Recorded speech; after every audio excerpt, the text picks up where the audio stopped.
Salut tout le monde, j'espère que vous allez bien les amis, on se retrouve pour une nouvelle vidéo. On va démarrer avec le programme de la semaine pour le Barça, puisque la trêve internationale touche à sa fin. Alors il y a encore des matchs évidemment, encore ce soir, encore demain, puis il y a aussi évidemment du côté de la zone sud-américaine. Mais en tout cas, le retour sur les terrains est prévu pour ce week-end pour le Barça, avec un déplacement samedi soir 21h du côté de Balaidos pour affronter le Celta Vigo. Une petite statistique d'ailleurs assez intéressante sur les déplacements du Barça du côté de Balaidos, donc sur les 10 dernières années, donc depuis 2014, le Barça n'a remporté que 3 de ses 10 derniers matchs à Balaidos, donc autant dire que le Celta est une équipe qui pose beaucoup de problèmes. C'est une équipe très très joueuse, hein, le Celta, et il est vrai que ça soit le Barça, le Real ou l'Atlético, bref, tout le monde a en général des problèmes hein, lorsqu'ils se rendent du côté de Balaidos. C'est vraiment un stade où il est difficile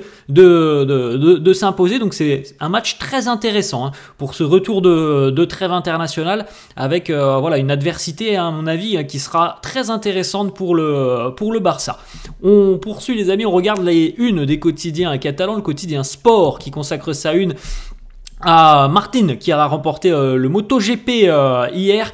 Petite information sur le Barça, c'est une ancienne légende du Barça qui parle, Romario, qui nous dit en el Barça es donde más disfruté jugando al football. C'est au Barça que j'ai apprécié le plus de jouer au football. L'Espagne d'ailleurs affronte la Suisse ce soir, avec un hommage prévu pour les victimes des intempéries de la catastrophe liée notamment à la région de Valence il y a une quinzaine de jours, et potentiellement aussi la première titularisation de Marc Casado. La une de Mundo Deportivo, Martinator, Jorge Martin, comme on vient de le dire, qui vient de remporter le MotoGP. De l'autre côté, donc on a Roja con muchas caras nuevas.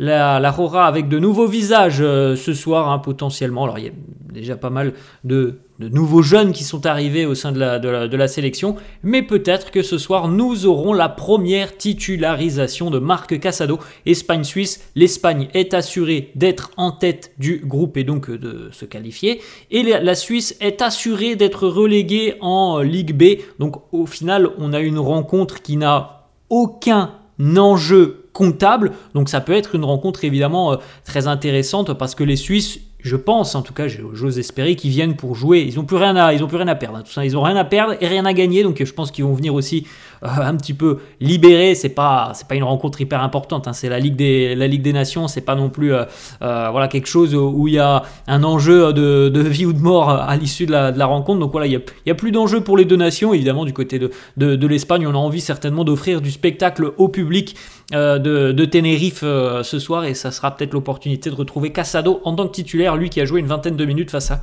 au Danemark.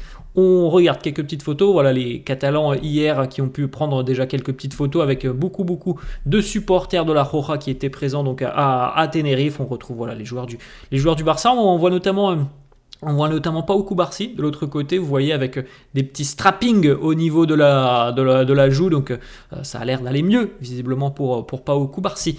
On enchaîne avec une petite déclat de Luis de la Fuente qui nous parle de Marc Casado. Il nous dit il a un très grand avenir devant lui. Bon, on est tous un peu impressionnés de ce début de saison de Marc Casado. Quand on voit le joueur qu'il est à l'heure actuelle, il est évident qu'on peut se dire que sa carrière va certainement être une très très belle carrière, parce qu'il a déjà beaucoup de qualité. Une petite information, les féminines du Barça ont remporté le Classico ce week-end sur le même score que les hommes qui l'avaient remporté il y a 3 semaines. Donc voilà, on a eu Real Barça homme 4-0 pour le Barça, Real Barça féminin 4-0 pour le Barça féminin. C'était ce week-end. On continue avec les petites informations sur le match donc face au Celta ce week-end. Il y a de grandes chances que Lewandowski, Eric Garcia et Hector Fort soient prêts pour cette rencontre face au Celta. En revanche, on ne sait pas si Lamine Yamal sera à 100%. il est possible que Lamine ne soit pas utilisé en tant que titulaire ce week-end face au Celta. Il pourrait peut-être jouer en sortie de banc une vingtaine ou 20 ou 25 minutes. Donc voilà, affaire à suivre d'ici à samedi et la rencontre avec les images évidemment des entraînements au fur et à mesure que la semaine va avancer et aussi que la trêve va se terminer avec le retour progressif des internationaux. Et puis on aura évidemment la conférence de presse d'Hansi Flick, ça sera vendredi, mais pour le moment, hein, c'est plutôt la tendance. Lamine ne devrait pas être titulaire face au Celta. Ce qui est quand même une bonne nouvelle, c'est de se dire qu'il est de retour, parce qu'on évoquait peut-être une absence jusqu'à la fin du mois de novembre, donc il sera normalement de retour face au Celta, normalement. On continue avec cette petite information. C'est un match assez particulier aussi du côté du Celta, puisque le Barça va retrouver des anciens Catalans, tout simplement, avec en la personne de Ilex Moriba, notamment, de Marcos Alonso ou encore de Oscar Mingueza, qui sont tous trois du côté du Celta. Il y a une équipe vraiment très intéressante du côté du Celta. C'est une équipe très joueuse, il y a beaucoup de qualité dans cette équipe du Celta, et c'est une équipe qui a une philosophie, des idées, qui a envie de proposer du beau football. Donc en général, ce sont souvent de beaux affrontements entre le Celta et le Barça. Petite information aussi qui concerne Ronald Araujo, donc retour prévu d'ici certainement une quinzaine de jours pour Araujo, mais il participe déjà depuis quelques semaines aux séances tactiques, notamment vidéo avec Hansi Flick, ce qui lui permet aussi surtout de comprendre un peu plus ce que veut mettre en place Hansi Flick. Alors je pense que tout le monde a compris, notamment avec cette tactique du piège du hors-jeu. Il a déjà pu visionner à plusieurs reprises les séances vidéo, et donc c'est aussi important de comprendre tout de suite ce que demande Hansi Flick, même s'il n'est pas sur le terrain, même s'il ne joue pas pour le moment, il sait très bien, je pense, quel sera son rôle, Ronald Araujo, lorsqu'il va revenir sur les terrains. On continue avec une petite information qui concerne Marc-André Ter Stegen. Alors on imaginait tous une absence de Ter Stegen jusqu'à la fin de saison, et potentiellement donc on imaginait qu'on allait le revoir l'année prochaine. Il semblerait tout de même qu'avec son traitement, un traitement spécial, il pourrait tout de même faire son retour un petit peu avant la fin de saison. Donc ce sera peut-être une bonne surprise en fin de saison de voir Ter Stegen revenir un petit peu plus tôt que prévu.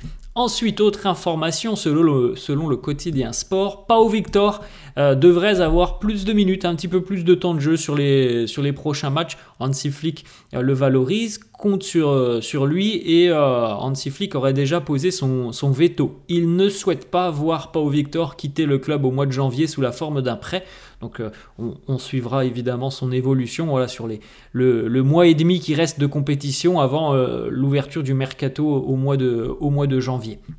Ensuite, une petite déclat de Pedri en conférence de presse hier avec la sélection espagnole. Il a été questionné sur son contrat, la prolongation de contrat du côté de Barcelone. Il nous dit, je suis calme, tout va bien, mes agents s'occupent de mon nouveau contrat avec le Barça. Je pense que tout se passe bien, tout se passe comme prévu. Donc on a visiblement aucune appréhension, aucune inquiétude. Pedri prolongera son contrat. Alors l'officialisation, on ne sait pas trop quand elle arrivera, mais les discussions se poursuivent et visiblement tout se passe bien.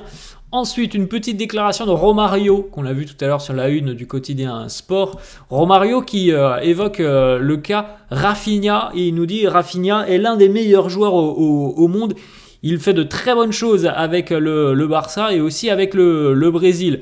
Rafinha, c'est une fierté pour tous les Brésiliens. Il nous donne toujours des choses assez spéciales sur un terrain de football.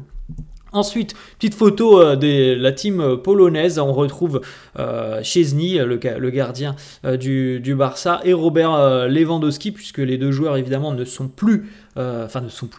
Szczęsny n'est plus international, et Lewandowski n'était pas avec la Pologne durant cette trêve internationale. Donc les deux Polonais ainsi que leurs compagnes ont passé des moments ensemble du côté de Barcelone. On les a vus aussi dans un parc d'attractions. Petite information donc qui nous vient tout droit d'Allemagne, Florian Plettenberg, qui est un journaliste Sky Allemagne et qui évoque l'avenir de Jonathan Tah. Et il nous dit, Jonathan Tah ne prolongera pas son contrat avec le Bayer Leverkusen. Jonathan Tah est sous contrat jusqu'en 2025, donc à l'été 2025, il est libre. Autre information, il nous dit le Bayern et le Barça sont les deux options les plus concrètes pour une arrivée libre l'été prochain. Il y a de grandes chances qu'ils choisissent l'un de ces deux clubs.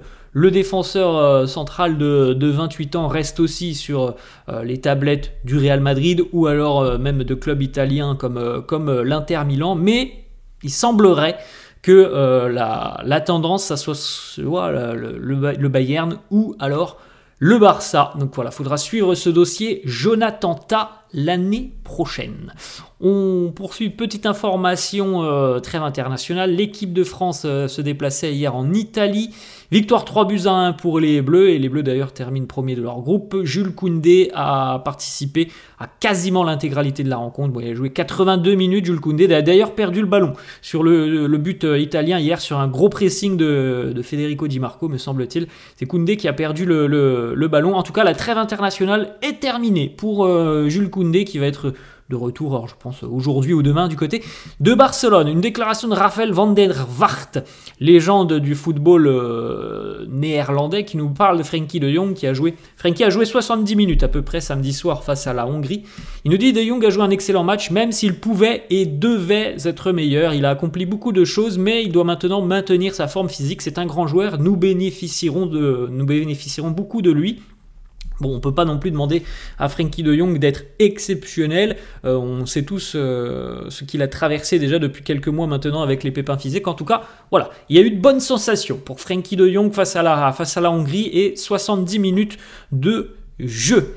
On a justement une petite déclat de Frenkie qui nous dit « J'ai besoin de match, j'ai besoin de rythme et ensuite ma bonne forme reviendra ». Il est évident que le rythme est maintenant ce qu'il faut à Frenkie de Jong pour pouvoir se mettre dans de bonnes dispositions. Et le rythme, pour le moment, il n'en a pas énormément du côté du Barça. Ça viendra peut-être d'ici à quelques jours ou quelques semaines. Ensuite, une petite information qui concerne le Barça Athletic, l'équipe B du Barça, qui a été battue hier du côté d'Amorebieta, dans le Pays Basque, alors que le Barça Athletic avait ouvert la marque à la 86e minute. Et bien les jeunes catalans ont tout de même perdu la rencontre 2-1, et c'est un début de saison vraiment compliqué pour les jeunes catalans, avec donc 2 défaites, 7 matchs nuls et 1 victoire en 10 matchs. Pour le moment, les jeunes catalans sont dans la zone de relégation. Regardez un petit peu, donc là, avant cette défaite hier face à Amorebieta, les jeunes catalans restaient sur 7 matchs nuls consécutifs. Voilà, c'est quand même une petite stat assez particulière. Donc ils étaient invaincus, mais ils ne gagnaient pas non plus. Et ils ont été donc battus hier 2-1 du côté d'Amorebieta. Voilà les amis, la fin de cette vidéo. J'espère que ça vous a plu. N'hésitez pas à lâcher un petit pouce bleu. N'hésitez pas à vous abonner à la chaîne. Merci à tous ceux qui justement sont présents, qui s'abonnent, qui lâchent des petits pouces bleus. Je vous souhaite une très bonne journée et je vous dis à la prochaine. Ciao!